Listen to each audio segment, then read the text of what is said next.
Hi, I'm Miles Branman.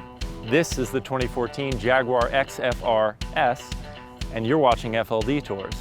Fear the beast, ladies and gentlemen.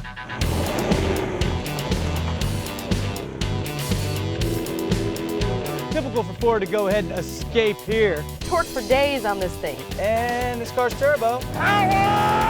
There it is. Just kicked in. It goes.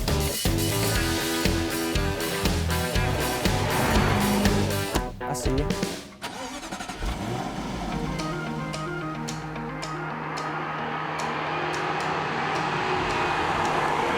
Let's get the quick and dirty facts out of the way, shall we?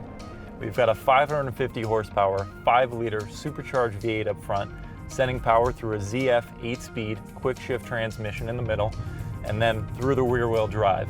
Now wrapped around those rear tires are Pirelli P0 295 tires. So that's a lot of rubber on the ground, but to be honest, it's just warm weather tires. Here, during the winter months or getting into the cold weather, it gets a little sketchy. So how does that translate into your driving experience?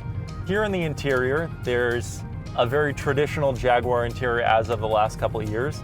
It's nice, everything is clean, well laid out. All your soft touch materials are there. I mean, there's an Alcantara heading here. You just want to touch stuff in this car. It's really fun. Another neat feature about this car is the carbon fiber elements to it. So on the exterior, you've got a front splitter and rear spoiler, both being very expensive, so you don't want to break those.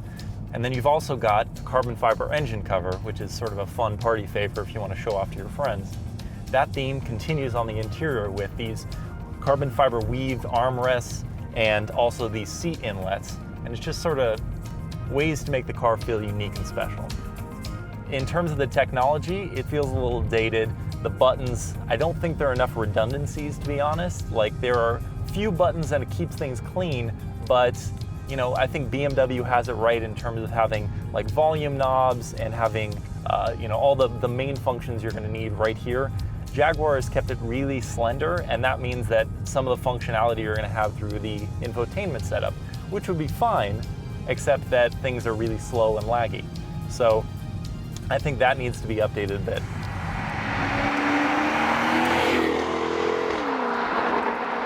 So let's talk about things you're actually going to care about in this car. Performance.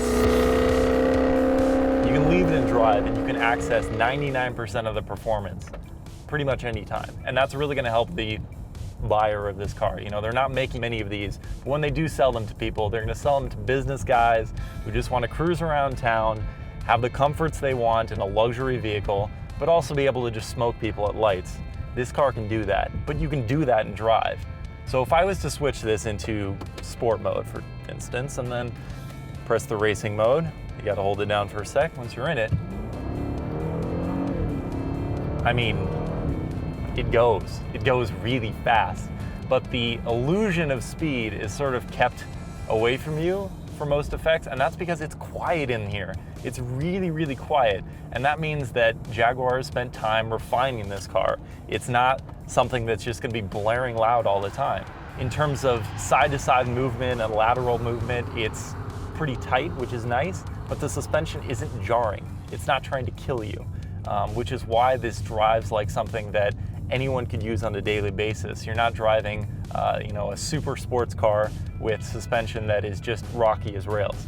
And this transmission really deserves to be praised.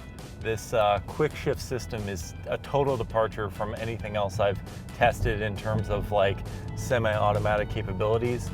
You can cruise and it's just going to work in the background like a normal automatic, but man, if you switch it over and you want to control exactly how you're driving, it has no problem doing that. It really lets you take control. And when you put it in sport mode, it doesn't even let you access the 7th and 8th gear. It kind of closes them off. So you're working for the first 6 to use all the power that's available there. So it's really an intuitive system and still affords control to the driver exactly when you want it. It's really fantastic. The more time I've spent with this car, one metaphor keeps popping up in my head.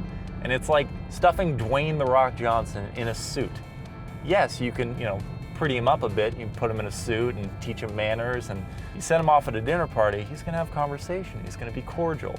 But you know what? If he gets pissed off and he wants to fight you, he's gonna tear that suit off and he's gonna kick your ass. That's what this car is. It's a dual personality. They've taught it manners, they've refined it, they've really, really put a lot of thought and effort into the quality of the vehicle.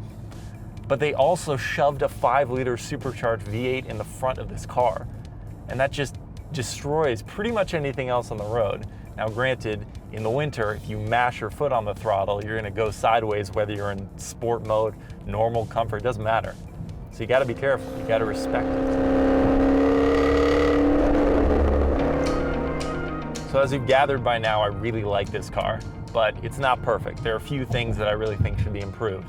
One of them is sort of the general technology of the car. As I mentioned, the infotainment thing feels a little slow, a little sluggish, but I also think there should be some cool tech built into the car at a $100,000 price point, like heads-up display. I drove the new Corvette C7, and that car at a $55,000 price point has a heads-up display, and it's a damn good one too. I think in a car that costs twice as much, you should put something like that in it. I mean, it really puts the important information for a guy who is driving it somewhat aggressively to have that right there in his eyesight. That would be great. The other thing, I think the wheels are a little, I don't want to say tunerish, but they look like something that you would upgrade to a less quality vehicle, let's put it that way. They're nice, they're big, but they don't look like they fit this car. Finally, and again, this is like me being picky here, but the steering wheel is the right size, it's the right thickness, but it's missing one small element, and that is like sport grips to the wheel. I had a 2007 GTI, and it had sport grips to the wheel, and that became the most fantastic steering wheel in the world to me, just because it had a nice place for your hands to slot into at 9 and 3. Just put that in there. It's like a $3 thing that you just build into the wheel. That would be great.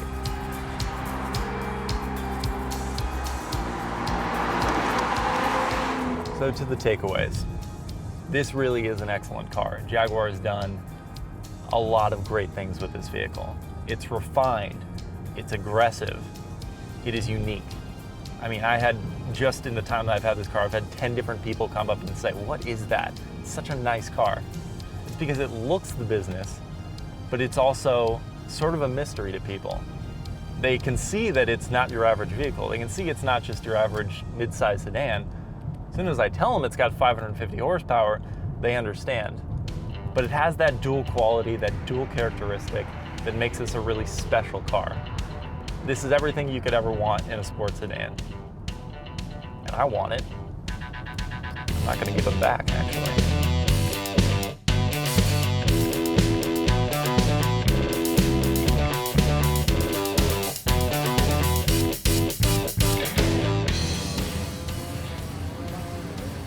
Hand that to me. Thank you. Thanks. No problem. Nice car. Thanks. Ow, we're living in the fast lane, baby.